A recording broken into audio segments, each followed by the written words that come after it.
കൊന്നിച്ചു മീനസൻ welcome back to another video. ഞാൻ നിങ്ങളുടെ സ്വന്തം എക്സ്ട്രാ കൊമിക്. സോ നമ്മൾ നോക്കാൻ പോകുന്നത് സോളോ ലെവലിംഗ് റാഗ്നറോക്കിന്റെ എപ്പിസോഡ് 14 ആണ്. ഐ എം സോറി ഗൈസ്, എനിക്ക് ഇന്നലെ 2 ദിവസം വീഡിയോസ് ഒന്നും ചെയ്യാൻ സാധിച്ചില്ല. എന്തായാലും അതിനും കൂടെ കൂടി ഞാൻ ഇന്ന് 3 ചാപ്റ്റേഴ്സ് എക്സ്പ്ലെയിൻ ചെയ്യുന്നുണ്ട്. അത് മാത്രമല്ല ഇനി അങ്ങോട്ടുള്ള ഓരോ ചാപ്റ്റേഴ്സും വളരെയധികം ഇമ്പോർട്ടൻ്റ് ഉള്ള ചാപ്റ്ററാണ്. ചുരുക്കം പറഞ്ഞാൽ ഇനിയാണ് സോളോ ലെവലിംഗ് റാഗ്നറോക്ക് ഒന്ന് കത്തി കയറാൻ തുടങ്ങുന്നത്. ഇനിയാണ് ആ ഒരു സ്റ്റോറിക്കൊക്കെ കുറച്ച് ബിൽഡപ്പ് വരാൻ പോകുന്നത്. പല പല ക്യാരക്ടേഴ്സും പല ട്വിസ്റ്റ് ഇമ്പോർട്ടൻ്റ് ആയിട്ടുള്ള ഡീറ്റെയിൽസ് ഒക്കെ ഇനിയാണ് അങ്ങോട്ട് വരാൻ പോകുന്നത്. സോ ഈ സീരീസ് ആദ്യമായിട്ട് കാണുന്ന കൂട്ടുകാരാണെങ്കിൽ ഇപ്പം തന്നെ ഇതിനു മുമ്പിട്ട് എല്ലാ വീഡിയോസും പോയി കണ്ടിട്ട് വരിക. ഞാൻ പ്ലേലിസ്റ്റിൻ്റെ അത് സോളോ ലെവലിംഗ് റാഗ്നറോക്ക് എന്നുള്ള സെക്ഷൻ തന്നെ സെറ്റ് ആക്കിയിട്ടുണ്ട്. സോ നിങ്ങൾക്ക് ഡയറക്റ്റ് പോയി ജസ്റ്റ് ഒന്ന് കണ്ടിട്ട് വന്നാൽ മതി. അത് മാത്രമല്ല ഈ വീഡിയോ കാണുന്നതിൽ പലരും ഇപ്പോഴും സബ്സ്ക്രൈബ് ചെയ്തിട്ടില്ല ഗൈസ്. നമ്മൾ 35,000 സബ്സ്ക്രൈബേഴ്സ് ആകാറായിട്ടിരിക്കുകയാണ്. സോ എല്ലാവരും ഇപ്പം തന്നെ സബ്സ്ക്രൈബ് ചെയ്ത് കഴിഞ്ഞാൽ നമ്മൾ 35K എത്തുന്നതായിരിക്കും. അതുകൊണ്ട് ഇപ്പം തന്നെ സബ്സ്ക്രൈബ് ചെയ്ത് വെക്കാൻ മറക്കണ്ട. പിന്നെ ഈ ഒരു വീഡിയോ ഇഷ്ടപ്പെട്ട് കഴിഞ്ഞാൽ ലൈക്ക് ചെയ്യാനും മറക്കണ്ട. ലൈക്കും കമൻറ്റും ഒക്കെയാണ് എന്നെ ഏറ്റവും കൂടുതൽ പ്രചോദനം നൽകുന്നൊരു സംഭവം. നിങ്ങളുടെ എല്ലാവരുടെ സപ്പോർട്ട് ഉണ്ടെങ്കിൽ നമുക്ക് വീണ്ടും ഇതുപോലെ നല്ല നല്ല വീഡിയോസ് എല്ലാ ദിവസവും ഇടാൻ സാധിക്കുന്നതാണ്. അങ്ങനെ നമ്മുടെ ചാപ്റ്റർ തുടങ്ങാൻ നേരത്ത് ഒരു ട്രക്കാണ് കാണിക്കുന്നത്. ആ ട്രക്കിൻ്റെ അകത്തായിട്ട് നമ്മുടെ ആശ്രയിലുള്ള മെമ്പേഴ്സൊക്കെ ഉണ്ടായിരുന്നു. പിന്നെ മറ്റൊരു കാര്യമുണ്ട്, ഈ പുള്ളിക്കാരൻ്റെ പേര് റിയോ സിംഗ് എന്നാണ്. നേരത്തെ ട്രാൻസ്ലേഷൻ മിസ്റ്റേക്ക് കൊണ്ടാണ് ഞാൻ മറ്റൊരു പേര് പറഞ്ഞത്. അത് മാത്രമല്ല ആശ്ര ഗിൽഡ് എന്ന് പറയുന്നത് ഇന്ത്യയിലെ ഒരു ഗിൽഡാണ്. അങ്ങനെ സുഹു അവനെ വിളിച്ച് എഴുന്നേൽപ്പിക്കുന്നുണ്ട്. അവനായിട്ട് എഴുന്നേൽക്കുന്നുണ്ട്. അപ്പോൾ സുഹു പറയുന്നുണ്ട്, ഡഞ്ചനൊക്കെ ക്ലിയർ ആയിട്ടുണ്ട് കേട്ടോ, എനിക്ക് താങ്കളുടെ ഫോൺ ഒന്ന് തരുമോ? എന്ത് ഡഞ്ചനോ? അപ്പോഴാണ് ശരിക്കും ഞെട്ടിപ്പോയത്. കാര്യം പറ്റുന്നില്ല, ആ ഡഞ്ചൻ ശരിക്കും സുഹോ ക്ലിയർ ചെയ്തിട്ടുണ്ട്. പിന്നെ കാണിക്കുന്നത് നമ്മുടെ എയർപോർട്ടാണ്. അവൻ പറയുന്നുണ്ട്, സുഹോ നീ ഞങ്ങളെ പിരമിഡിൽ വെച്ച് രക്ഷിച്ചത് ഞങ്ങൾ ഒരിക്കലും മറക്കത്തില്ല. നിന്നോട് ഞങ്ങൾ എപ്പോഴും കടപ്പെട്ടിരിക്കുന്നു. സോ നീ കൊറിയയിലേക്ക് പോയാലും നമ്മുടെ കണക്ഷൻ എപ്പോഴും അങ്ങനെ തന്നെ വേണം. അങ്ങനെയൊന്നും പറഞ്ഞേക്കല്ലേ, ഞാനല്ലേ സത്യം പറഞ്ഞാൽ നിങ്ങൾക്ക് താങ്ക്സ് പറയേണ്ടത്. നിങ്ങളുള്ള കാരണമല്ലേ എനിക്കിപ്പോൾ കൊറിയയിലേക്ക് പോകാൻ പോലെ പറ്റുന്നത്. അത് മാത്രമല്ല നിങ്ങളില്ലായിരുന്നെങ്കിൽ എനിക്ക് എൻ്റെ അങ്കിളോടൊന്ന് കോൺടാക്ട് ചെയ്യാൻ പോലും പറ്റത്തില്ലായിരുന്നു. പിന്നെ എൻ്റെ അങ്കിൾ പറഞ്ഞത് ഹണ്ടർ അസോസിയേഷനിൽ നിന്ന് പുള്ളിക്കാരൻ ഹെൽപ്പ് ചോദിച്ചെന്നാണ്. സോ എങ്ങനെ പോലും ഞാൻ അവിടെ വിസിറ്റ് ചെയ്യേണ്ടി വരും.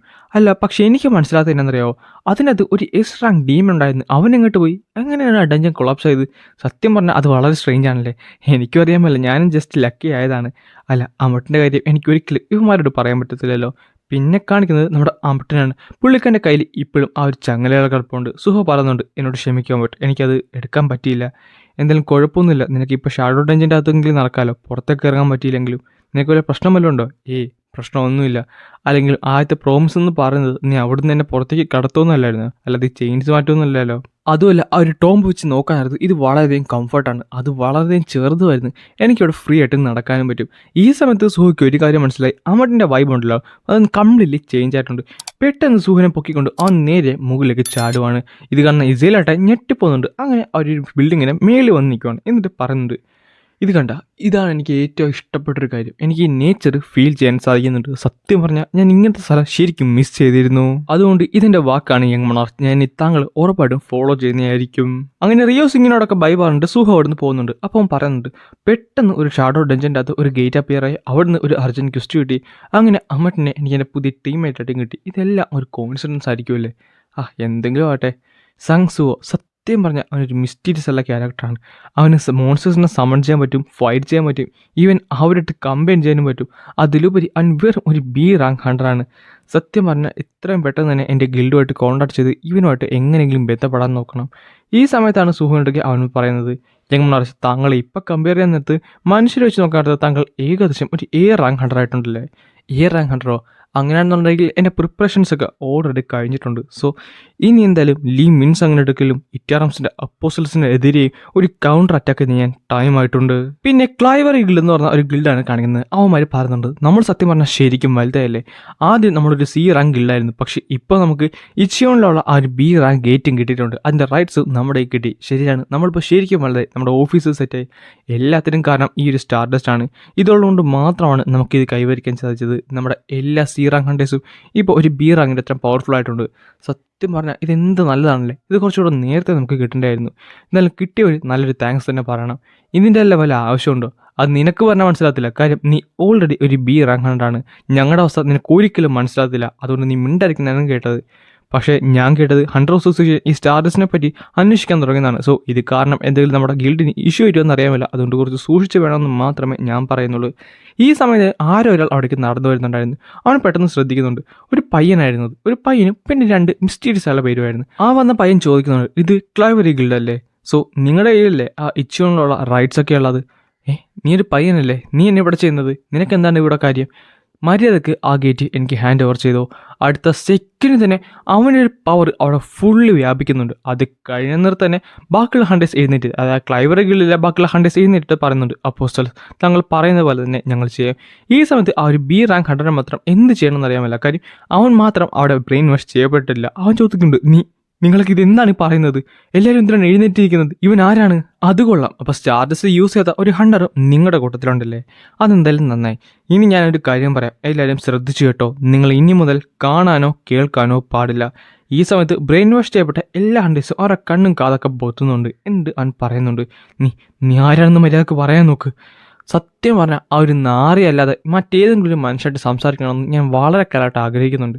എന്തായാലും ഞാൻ പറയാം, ഈ മാസ്റ്റർ ഇല്ലാത്ത ഈ ഒരു ലോകത്തിലേക്ക് ഞങ്ങളുടെ ക്രിയേറ്റർ ഞങ്ങളെ അയച്ചത് ഇവിടുത്തെ കാര്യങ്ങളൊക്കെ ഒന്ന് നോക്കാനായിട്ടാണ്. അതായത് ഈ ഒരു ലോകം പുള്ളിക്കാരന് തിരിച്ചു കൊടുക്കാനായിട്ടാണ്. അതിനുവേണ്ടിയാണ് ഞാൻ എർത്തിലേക്ക് തിരിച്ചു വന്നത്. എന്താണ് ഈ പറയുന്നത്? എനിക്കൊന്നും മനസ്സിലാകുന്നില്ല. പക്ഷേ ഇവിടെ വന്നു കഴിഞ്ഞപ്പോൾ എനിക്ക് കുറച്ച് ക്വസ്റ്റ്യൻസ് ഉണ്ടായി. ഈ ക്രീച്ചേഴ്സ് എന്ന സംഭവമാണ് എനിക്കൊന്നും മനസ്സിലാകുന്നില്ല. കാര്യം ഈ ക്രിയേഷൻസ് എന്ന് പറയുന്നത് ഒരു ക്രിയേറ്ററിൻ്റെ വില്ല് എക്സിക്യൂട്ട് ചെയ്യാൻ ജനിച്ചവരാണ്. പക്ഷേ ഇവിടെ വന്നപ്പോൾ നിങ്ങൾ മനുഷ്യർ അതൊന്നുമല്ല പാലിക്കുന്നത്. നിങ്ങൾ നിങ്ങളുടേതായ ഇഷ്ടത്തിനാണ് നടക്കുന്നത്. ക്രിയേറ്ററിൻ്റെ വിഷയോ ബാക്കിയുള്ള കാര്യങ്ങളോ ഒന്നും നോക്കുന്നില്ല.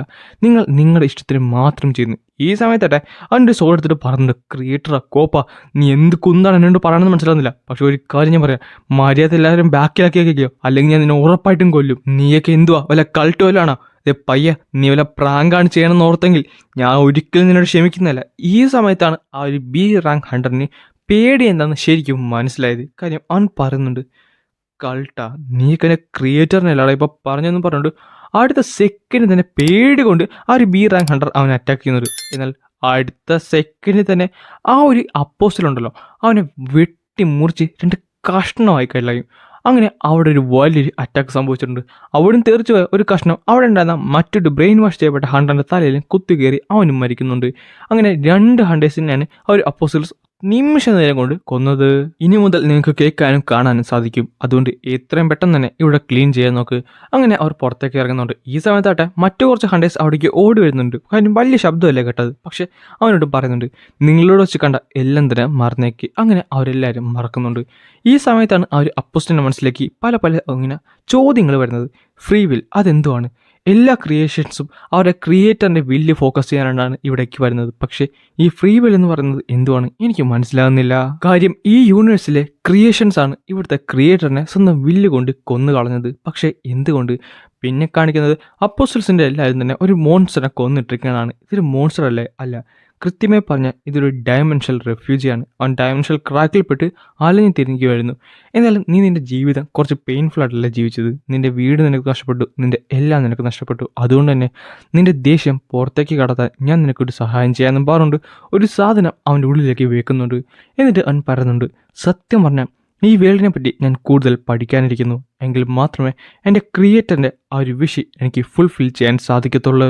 പിന്നെ കാണിക്കുന്നത് ഒരു എയർപോർട്ടാണ്. അവിടെയായിട്ട് ഒരു റെഡ് ഗേറ്റ് അപ്പിയർ ആയിട്ടുണ്ട്. അവിടെ കുറച്ചധികം ഹണ്ടേഴ്സ് നിൽപ്പുണ്ടായിരുന്നു. അവർ പറയുന്നുണ്ട്, ഇതിൻ്റെ അകത്തുനിന്ന് വരുന്ന എനർജി വെച്ച് നോക്കിയിട്ട് ഇത് കുറച്ച് ഡേഞ്ചറസ് ആകാൻ ചാൻസ് ഉണ്ട്. അതുകൊണ്ട് തന്നെ ഇതിൻ്റെ അകത്തെ ബോസിനെ നമ്മൾ ഡിഫീറ്റ് ചെയ്തില്ലെങ്കിൽ അത് ഉറപ്പായിട്ടും വലിയ ഇഷ്യൂ ആയിട്ട് മാറുകയും ചെയ്യും.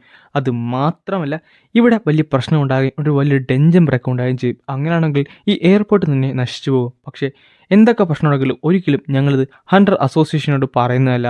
അതെല്ലാം ഇവിടെ ഒരു കുഴപ്പമില്ലെന്നാണ് ഞങ്ങളിപ്പോൾ പറഞ്ഞു വെച്ചിട്ടുള്ളത് അപ്പോസ്റ്റൽ. ഈ സമയത്താണ് അപ്പോസ്റ്റൽസൊക്കെ അവിടേക്ക് വരുന്നത്. പെട്ടെന്ന് തന്നെ ആ ഗെയിറ്റിൻ്റെ അന്ന് കുറച്ച് മോൺസ്റ്റേഴ്സും പുറത്തേക്ക് വരുന്നുണ്ട്. എന്നിട്ട് അവൻ മനസ്സിലിങ്ങനെ പറയും, ക്രിയേറ്റേഴ്സ് എന്ന് പറയുന്നത് ക്രിയേഷൻ്റെ വിഷസ് എക്സിക്യൂട്ട് ചെയ്യാൻ ജനിച്ചവരാണ്. അതുകൊണ്ട് തന്നെ പുള്ളിക്കാരനെ ബോറടിച്ചു കഴിഞ്ഞാൽ ഞങ്ങൾ പരസ്പരം ഫൈറ്റ് ചെയ്യാൻ തയ്യാറാണ്. പുള്ളിക്കാരന് എന്തെങ്കിലും വേണമെന്ന് പറഞ്ഞു കഴിഞ്ഞാൽ അത് ഏതറ്റം വരെ പോയി ചെയ്യാനും ഞങ്ങൾ തയ്യാറാണ്. കാര്യം അത് മാത്രമാണ് ഞങ്ങളുടെ എക്സിസ്റ്റൻസിൻ്റെ സോളായുള്ള റീസൺ. പക്ഷേ ഒരു ദിവസമാണ് ഞങ്ങളുടെ ക്രിയേറ്റർ ഞങ്ങളോട് ഇങ്ങനെ പറയുന്നത്, എന്നെപ്പോലെ ഒരു ക്രിയേറ്റർ മറ്റൊരു ഡയമെൻഷനിൽ മരിച്ചിരിക്കുന്നു. അതുകൊണ്ട് തന്നെ നീ ഇത് കൈവശം വെച്ചിട്ട് ആ ലോകത്ത് പോയി, ആ ഒരു മാസ്റ്റർ ഇല്ലാത്ത ലോകത്ത് പോയി അതിൻ്റെ റൈറ്റ്സ് എൻ്റെ അടുക്കലേക്ക് കൊണ്ടുവരൂ.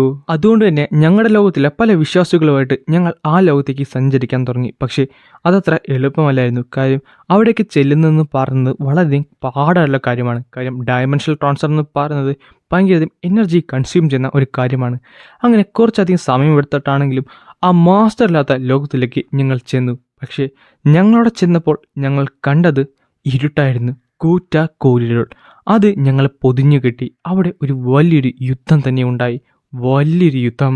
ഇരുട്ടിന്റെ ശക്തി ശരിക്കും പേടിപ്പെടുത്തുന്നതായിരുന്നു. ഓരോ ദിവസം കഴിയുന്നിടത്തും ഇരുട്ടിന്റെ ശക്തി കൂടി വന്നു. അതിലേറെ ഞങ്ങൾ ഭയന്നത് ഞങ്ങളുടെ സോൾജേഴ്സ് അവിടെ മരിച്ചു കഴിഞ്ഞാൽ അവർ വീണ്ടും പുനർജനിക്കും. പക്ഷേ ഇരുട്ടിന്റെ കൂടെയാണെന്ന് മാത്രം. അതുകൊണ്ട് തന്നെ യുദ്ധം മുന്നോട്ട് പോകാൻ നേരത്ത് ഇരുട്ട് വീണ്ടും വളർന്നുകൊണ്ടേയിരുന്നു. ഞങ്ങളുടെ ഇമാജിനേഷനിലും അപ്പുറം അത് വളർന്നു. അങ്ങനെ ഒന്നും കാണാതെ മുന്നോട്ട് പോകാൻ പറ്റില്ല എന്ന് മനസ്സിലാക്കിയ ടിലെ എന്ന് പറയുന്ന ആ കൂട്ടത്തിലെ ഒരാൾ ഒരു തീരുമാനമെടുക്കുകയുണ്ടായി. അതായത് മിസ്റ്റ് ബോൾ. ആ കൂട്ടത്തിലെ ഏറ്റവും ലോവസ്റ്റ് റാങ്ക് ബിലീവേഴ്സ് അവരെ അവിടേക്ക് അയക്കാൻ തീരുമാനിച്ചു. കാര്യം അവർക്ക് മാജിക്കൽ പവർ ഇല്ല. പക്ഷെ അവരുടെ കയ്യിലുള്ള ആ ഒരു എക്സ്പ്ലോസീവ് ഫെയ്ത്തും ബാക്കിയുള്ള കാര്യങ്ങളും അത് വളരെ കൂടുതലായിരുന്നു. അതുകൊണ്ട് അവരെ അവിടേക്ക് അയക്കാൻ തീരുമാനിച്ചു. പക്ഷേ അതിനായിട്ട് അവർക്ക് മറ്റൊരു കാര്യം ചെയ്യേണ്ടി വന്നു. ഈ ടിലെ എന്ന് പറയുന്ന പുള്ളിക്കാരൻ്റെ സ്ട്രെങ്ത് 5 വിഭജിക്കുകയുണ്ടായി. അത് 5 ഫ്രാഗ്മെൻ്റ് ആയിട്ട് വിഭജിക്കുകയുണ്ടായി. അതിൽ തന്നെ ഏറ്റവും വീക്കസ്റ്റ് ഫ്രാഗ്മെൻറ്റ് ഈ പറയുന്ന മിസ്റ്റ് ബോണുമായിട്ട് ആ ഒരു ലോകത്തേക്ക് ചെന്നു. അതായത് മാസ്റ്റർ ഇല്ലാത്ത ആ ഒരു ലോകത്തേക്ക് ചെന്നു. അതുപോലെ തന്നെ അവർ പ്ലാൻ ചെയ്ത പോലെ തന്നെ സംഭവിച്ചു. ഏറ്റവും വീക്കായതുകൊണ്ട് തന്നെ ഡാർക്ക്നെസ്സിനെ അവനെ ഡിക്റ്റേറ്റ് ചെയ്യാൻ സാധിച്ചില്ല. പക്ഷേ അവനവിടെ വന്നപ്പോഴാണ് ഒരു കാര്യം മനസ്സിലായത്. ആ ഒരു ലോകം വീണ്ടും മാറാൻ തുടങ്ങി. അവിടെ മാജിക്കൽ പവർ ഉണ്ടായിരുന്നു അവൻ ചെന്നപ്പോൾ തന്നെ. അങ്ങനെ അവിടെ എത്തിയ ആദ്യത്തെ ഫ്രാഗ്മെൻറ്റ് ബാക്കിയുള്ള ഫ്രാഗ്മെൻറ്റ്സിന് വേണ്ടി വെയിറ്റ് ചെയ്യാൻ തുടങ്ങി. അധികം വൈകാതെ തന്നെ സെക്കൻഡ് ഫ്രാഗ്മെൻറ്റായിട്ട് പുള്ളിക്കാരൻ ഫ്യൂസ് ചെയ്തു. പിന്നെ പുള്ളിക്കാരൻ കാത്തിരിപ്പായിരുന്നു ഈ ലോകം എങ്ങനെ കീഴടക്കാം എന്നൊരു പ്ലാൻ ക്രിയേറ്റ് ചെയ്യാനായിട്ട്. അതിൽ തന്നെ മനുഷ്യരെന്ന് പറഞ്ഞാൽ അവരുടെ ഏറ്റവും പീക്ക് പൊട്ടൻഷ്യൽ എന്ന് പറഞ്ഞ ഹണ്ടേഴ്സ്. അവർക്ക് മാജിക്കൽ പവർ ഉണ്ടായിരുന്നു. അവരെ പറ്റി പഠിക്കാൻ അവൻ തീരുമാനിച്ചു. അങ്ങനെയാണെന്നുണ്ടെങ്കിൽ മാത്രമേ ടിലെ എന്ന് പറയുന്ന ആ ഒരു ഫ്രാഗ്മെൻറ്റിന് അവൻ്റെ വിഷ് ഫുൾഫിൽ ചെയ്യാൻ സാധിക്കത്തുള്ളൂ. അവൻ്റെ മാസ്റ്ററിൻ്റെ വിഷ് ഫുൾഫിൽ ചെയ്യാൻ സാധിക്കത്തുള്ളൂ. ആ ഒരു ടിലെ എന്ന് പറഞ്ഞ ഫ്രാഗ്മെൻറ്റാണ് ഇപ്പോൾ ഭൂമിയിലേക്ക് വന്നിട്ടുള്ളത്. പെട്ടെന്ന് അവിടെ ഒരു എക്സ്പ്ലോഷൻ സംഭവിക്കുന്നുണ്ട്. എന്നിട്ട് കുറേ മോൺസ്റ്റേഴ്സ് അവിടേക്ക് വരുന്നുണ്ട്. കണ്ടു നിന്നവർക്ക് മനസ്സിലായി അതൊരു ഡഞ്ചൻ ബ്രേക്കാണ്. അവർ ജീവനും കൊണ്ട് ഓടുന്നുണ്ടെങ്കിലും മോൺസ്റ്റേഴ്സ് അവരെയൊക്കെ അറ്റാക്ക് ചെയ്യുന്നുണ്ട്. ഈ സമയത്ത് കുറച്ചധികം ഹണ്ടേഴ്സ് അവിടേക്ക് വരുന്നുണ്ടായിരുന്നു. ഈ സമയത്ത് നമ്മുടെ ഫ്രാഗ്മെൻറ്റിൻ്റെ മനസ്സിൽ ഒരു കാര്യം മാത്രമാണ്, ഹൈ റാങ്കിങ് ഹണ്ടേഴ്സ് എന്തായാലും ഇവിടെ തന്നെ വരും. അതുകൊണ്ട് തന്നെ എസ് റാങ്ക് ഹണ്ടറിൻ്റെ ഒരു ഫൈറ്റിംഗ് സ്റ്റൈൽ അവന് കാണാനും സാധിക്കും. അതിനു വേണ്ടിയാണ് അവൻ വെയിറ്റ് ചെയ്തത്. അതുകൊണ്ട് തന്നെ ബാക്കിയുള്ള ഹണ്ടേഴ്സിന് അവൻ ഓർഡർ കൊടുക്കുകയുണ്ടായി. കാര്യം അവരെല്ലാവരും സ്റ്റാർ ഡസ്റ്റ് യൂസ് ചെയ്തിട്ടുണ്ട്. അതുകൊണ്ട് തന്നെ അവരോട് പറഞ്ഞു ഇതിൻ്റെ അകത്ത് ഇടപെടേണ്ടെന്ന്. അതുമൂലം തന്നെ കൺട്രോൾ ചെയ്യപ്പെട്ട അവർ ആരും ആ ഒരു ഗേറ്റിൻ്റെ അകത്ത് പാർട്ടിസിപ്പേറ്റ് ചെയ്തില്ല എന്ന് തന്നെ പറയണം. ഈ സമയത്ത് മറ്റുള്ള കുറേ പേര് മരിച്ചു വീഴുന്നുണ്ടായിരുന്നു. എന്നാൽ ആ സമയത്താണ് അത് സംഭവിച്ചത്. ഈ മനുഷ്യരെന്ന് പറയുന്നത് കോടാനുകോടി ക്രിയേഷൻസിൽ ഒരു ക്രിയേഷൻ മാത്രമാണ്. പക്ഷേ ഇവർക്ക് മാത്രം എന്തുകൊണ്ടാണ് ഈ ഡിസയർ ഉള്ളത്? അവർക്ക് മാത്രം എന്തുകൊണ്ടാണ് ഒരു ക്രിയേറ്ററിൻ്റെ എതിരെ നിൽക്കാൻ സാധിക്കുന്നത്? ഇവർ വീക്കാണ്, എന്നിട്ട് അവരെന്തുകൊണ്ടാണ് ഞങ്ങളെക്കാട്ടും സുപ്പീരിയർ ആണെന്ന് വിചാരിക്കുന്നത്? അങ്ങനെയാണ് സുഹോ അവിടേക്ക് വരുന്നത്. ഞാൻ വന്ന് കാലൂത്തിയില്ല. അതിനിടയ്ക്ക് ഒരു ഡഞ്ചൻ ബ്രേക്ക് ഉണ്ടാവില്ലേ?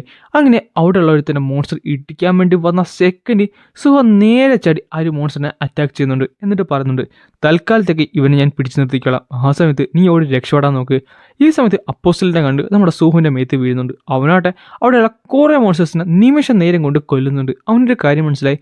നേരത്തെ ലീ മിൻ സങ് പറഞ്ഞ ആ ഒരു ഹണ്ടർ, അതായത് ആ ബ്ലാക്ക് മാസ്ക് ഇട്ട ആ ഒരു ഹണ്ടർ ഇവൻ തന്നെയാണെന്ന്.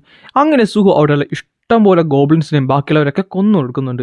ഈ സമയത്താണ് സുഹയ്ക്ക് ഒരു കാര്യം മനസ്സിലായത്. അതായത് ഇവിടെ എന്തൊരു പ്രശ്നമുണ്ട്. കാര്യം ഇതുപോലത്തെ ഒരു ഡഞ്ചൻ ബ്രേക്ക് ഒരിക്കലും ഹണ്ടർ അസോസിയേഷൻ ഉണ്ടാകാൻ സമ്മതിക്കത്തില്ല. എന്നിട്ടും ഇവിടെ ഉണ്ടായി. അതിനർത്ഥം ഇവിടെ എന്തൊരു പ്രശ്നമുണ്ട്. ആദ്യം തന്നെ ഞാൻ എത്രയും പെട്ടെന്ന് ഇവിടെയുള്ള മനുഷ്യരെ മാറ്റണം. ഇതാണ് ആ ഒരു ഹണ്ടർ. പക്ഷേ അവൻ്റെ ഉള്ളിൽ മിസ്റ്റ് ബോണില്ല. അതിനർത്ഥം അവനൊരിക്കലും സ്റ്റാർ ഡസ്റ്റ് കൺസ്യൂം ചെയ്തിട്ടില്ലെന്നാണ്. അവൻ്റെ പവർ എനിക്ക് തോന്നുന്നു ഒന്നെങ്കിൽ ലീ മിൻ സങ്ങിൻ്റെ എത്രയായിരിക്കും, അല്ലെങ്കിൽ അതിനെക്കാട്ടും കുറച്ചുകൂടെ കൂടുതൽ. എന്നാൽ പെട്ടെന്ന് സുഹോ അവിടെ എറേസ് എന്ന് പറഞ്ഞ കമാൻഡ് പറഞ്ഞുകൊണ്ട് അവൻ അവിടെയുള്ള ഷാഡോ സോൾജേഴ്സിനെ സമൺ ചെയ്യുന്നുണ്ട്.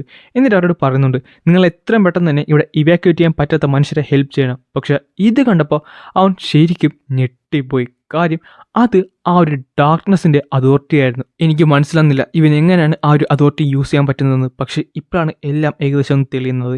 ഇവന് ആ ഒരു ഡാർക്ക്നെസ്സുമായിട്ട് എന്തെങ്കിലും റിലേഷൻ കാണാൻ ചാൻസ് ഉണ്ട്. അത് മാത്രമല്ല ഹൈന ഗിൽഡും സ്റ്റാർ ഡസ്റ്റ് ഫാക്ടറിയും എല്ലാം എന്തൊരു കണക്ഷനുണ്ട്. ഈ സമയത്ത് സുഹോ അവനെ നോക്കുന്നുണ്ടെങ്കിലും പെട്ടെന്ന് അവൻ്റെ പ്രസൻസ് അവൻ ഹൈഡ് ചെയ്യുന്നുണ്ട്. എന്നിട്ട് പറയുകയും ചെയ്യും ഇവനൊരിക്കലും എൻ്റെ ഒരു എക്സിസ്റ്റൻസിൻ്റെ ഇത് ഇവിടെ അറിയാൻ പാടില്ല. പക്ഷെ പെട്ടെന്ന് ഒരു ടാങ്കർ തീർച്ചയായും ഇവൻ്റെ പുറകിലേക്ക് വരുന്നുണ്ടായിരുന്നു, നമ്മുടെ അപ്പോസ്റ്റൽസിൻ്റെ. അങ്ങനെ ഒരു വലിയൊരു എക്സ്പ്ലോഷൻ സംഭവിക്കുന്നുണ്ട്. പക്ഷേ അടുത്ത സെക്കൻഡ് സുഹു ചോദിക്കുന്നുണ്ട് നിനക്ക് കുഴപ്പമൊന്നുമില്ലല്ലോ, കാര്യം സൂഹോ അവനെ രക്ഷിച്ചിരുന്നു. നിലവിലിപ്പോൾ സൂഹോന്റെ എതിരെ നിൽക്കുന്ന ഒരു വലിയൊരു മോൺസ്റ്റർ ആണ്. ആൻഡ് അതിന് പുറമെ ആ ഒരു വലിയൊരു മോൺസ്റ്റർ ഇറ്റാറത്തിന്റെ കൺട്രോളിലാണുള്ളത്. നമ്മുടെ ബെറു പറയുന്നുണ്ട് യങ് മൊണാർച്ച് അവനിൽ നിന്ന് എനിക്കൊരു കാര്യം സെൻസ് സാധിക്കുന്നു. അവൻ ഇറ്റാറംസുമായിട്ട് എന്തോ ബന്ധമുണ്ട്. എനിക്ക് ആ എനർജി അവൻ്റെ ഉള്ളിൽ നിന്ന് കിട്ടുന്നുണ്ട്. സോ ഇറ്റാറംസും ഇവനായിട്ട് എന്തൊരു ബന്ധമുണ്ട്. സോ ഈ ഡഞ്ചൻ ബ്രേക്കുമായിട്ട് എന്തൊരു റിലേഷൻ കാണും. അതുപോലെ കണ്ടിട്ട് ഇവനാണെന്ന് തോന്നുന്നു ഇവിടുത്തെ ബോസ് മോൺസ്റ്റർ. ഇവനങ്ങോട്ട് ഡിഫീറ്റ് ചെയ്താൽ മതിയില്ലെന്ന് പറയുന്നിടത്ത് പെട്ടെന്ന് ബെറൂന് എന്തോ ഒന്ന് സെൻസ് ചെയ്യാൻ സാധിക്കും. എന്നിട്ട് അവൻ പറയുന്നുണ്ട് ചിലപ്പോൾ അതെനിക്ക് തോന്നിയതായിരിക്കും. അടുത്ത സെക്കൻഡ് തന്നെ ആ ഒരു മോൺസ്റ്റർ ഇവനെ അറ്റാക്ക് ചെയ്യുന്നുണ്ട്. പക്ഷെ സൂഹോ പറയുകയും ചെയ്യും കഴിഞ്ഞ ലെവലിൽ അതായത് ലെവൽ 35 എനിക്ക് കിട്ടിയ എല്ലാ പോയിന്റ്സും ഞാൻ സ്ട്രെങ്തിലേക്ക് കൊടുക്കുമെന്ന് പറഞ്ഞിട്ട് പുള്ളിക്കാരൻ്റെ സ്ട്രെങ്ത് 70 നിന്ന് 77 മാറ്റി അവർ നേർക്ക് നിന്ന് ഒരു കിടിലം പഞ്ച് അങ്ങോട്ട് ചെയ്യുന്നുണ്ട്. അവൻ എന്നെ രക്ഷിച്ചു. ഇപ്പോൾ എനിക്ക് തോന്നുന്നു ഞാൻ വെറും ഒരു മനുഷ്യക്കുട്ടിയായിട്ടായിരിക്കും അവൻ കണ്ടിട്ടുള്ളത്.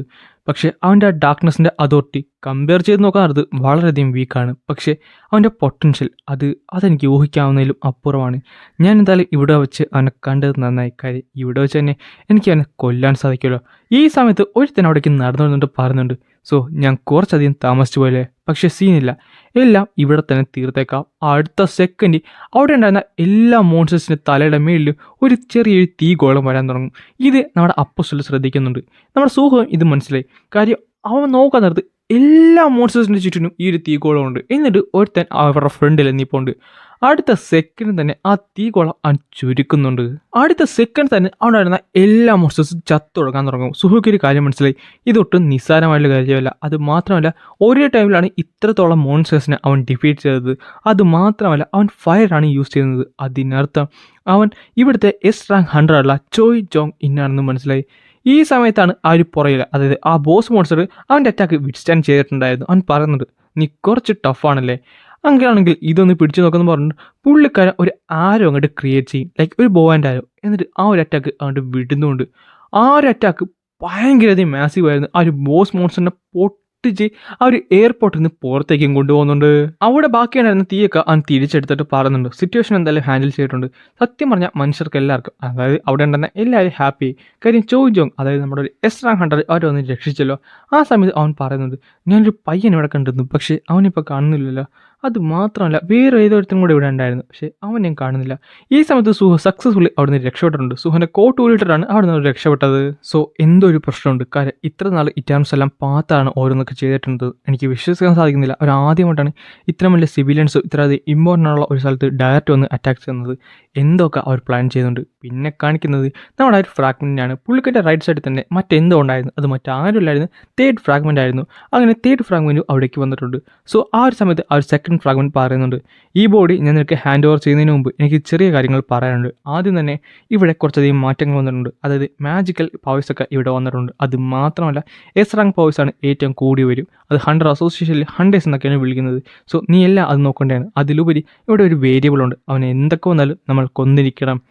മതി നിൻ്റെ ബോഡി അത് ഞാൻ ടേക്ക് ഓവർ ചെയ്യട്ടെ. അത് കഴിയുമ്പോൾ ഞാൻ നിൻ്റെ മെമ്മറീസിലൊക്കെ ബാക്കിയുള്ള കാര്യങ്ങൾ നോക്കി എല്ലാം അക്കോർഡിംഗ് ടു ഞാൻ ചെയ്തോളാം. എന്തുപറ്റി, എന്തെങ്കിലും പ്രശ്നമുണ്ടോ? കുഴപ്പമൊന്നുമില്ല, ഞാൻ എന്തായാലും ബാക്കിയെല്ലാം താങ്കളുടെ കയ്യിലേക്ക് വിടുവാണ്. സത്യം പറഞ്ഞാൽ എനിക്ക് കുറച്ച് സങ്കടമുണ്ട്. കാര്യം ഞാൻ എൻ്റെ ഈ ബോഡി വിട്ടുകൊടുത്ത് ഞാൻ പുതിയൊരു പേഴ്സണാലിറ്റിയായി മാറാൻ പോകുവാണ്.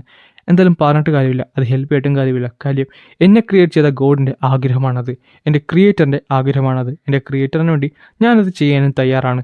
അങ്ങനെ പുള്ളിക്കാരൻ ആ ഒരു തേർഡ് ഫ്രാഗ്മെൻറ്റുമായിട്ട് എന്താ പറയുക ഫ്യൂസ് ചെയ്യുന്നുണ്ട്. അടുത്ത സെക്കൻഡ് തന്നെ അവിടെ ഒരു വലിയൊരു പ്രകാശം ഉണ്ടാകുകയും ചെയ്യും.